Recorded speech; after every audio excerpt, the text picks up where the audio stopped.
The wizarding world is overflowing with spells that can split souls, resurrect broken bones, and casually launch you across a courtyard. And then there are the other spells, the spells that make you stop mid-page, blink twice, and ask, who, in Merlin's name, invented this and why? Today, we're diving deep, strictly book canon, into the most useless, most pointless, and most hilariously unnecessary spells that actually exist. Let's begin. And trust me, it only gets dumber as we go. Herbivicus, the spell for impatient gardeners. Herbivicus magically speeds up plant growth, but only a little. Not like boom, instant forest. More like, oh look, Neville's plant is ever so slightly less depressed today.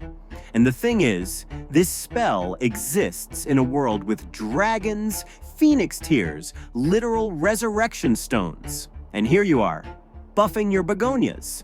This spell feels like it was invented by someone who got tired of waiting for their herbology homework to sprout and thought, you know what? Magic. That's it. That's the spell. It's basically the wizard version of hitting refresh on your garden.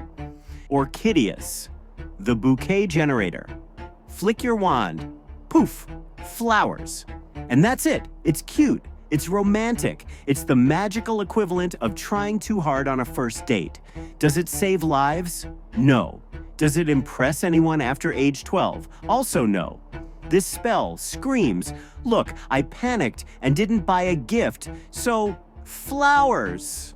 It belongs in the category of magic invented by sentimental Hufflepuffs who just want everyone to have a nice day. Vermillious, the red spark spell. This spell shoots red sparks into the air. Not fire, not explosions, not even a flare with practical survival use.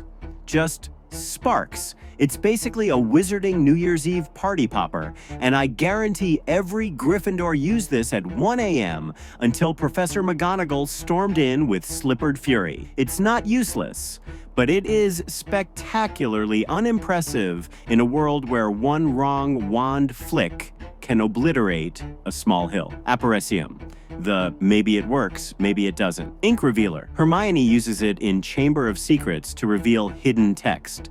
And the spell goes, nope, I got nothing. Aparecium only works on the magical equivalent of dollar store invisible ink, not on anything created by skilled witches, wizards, or, in this case, a murderous teenage diary. Imagine having a spell that's literally supposed to reveal secrets, and the very first time we see it, it embarrasses itself. It's like Control plus F, but only if you wrote the document while half asleep. Mucus ad nauseam, the runny nose curse. Oh yes, the spell that gives you a cold. Because why duel dangerously when you can sneeze aggressively? I like to imagine some Slytherin invented this after losing a major fight and thought, you know what? If I can't win, I'll make them mildly uncomfortable for several hours. It's useless in combat, it's pointless strategically, but it's absolutely hilarious, and I respect the chaos. Tarantallegra, the dancing feet spell. This one forces your opponent to dance uncontrollably. Humiliating? 100%. Dangerous? 0%. Lucius Malfoy uses it once in the books, which means yes, we have official canon where a Death Eater tried to intimidate someone and instead made them tap dance. This is not a duel spell, this is a wizard TikTok filter, but it's iconic because it proves something important. Even in dark times, wizards will prioritize vibes over violence. And those were the most hilariously useless spells hiding inside the Harry Potter books. The ones that prove that wizards, despite having access to world-shaking magic, still choose chaos over practicality. Honestly, I love these spells. They make the magical world feel real. Which one do you think is the most pointless? And if you want a follow-up, I'll gladly rank the most overpowered spells nobody talks about, because the wizarding world has some magic that is low-key terrifying.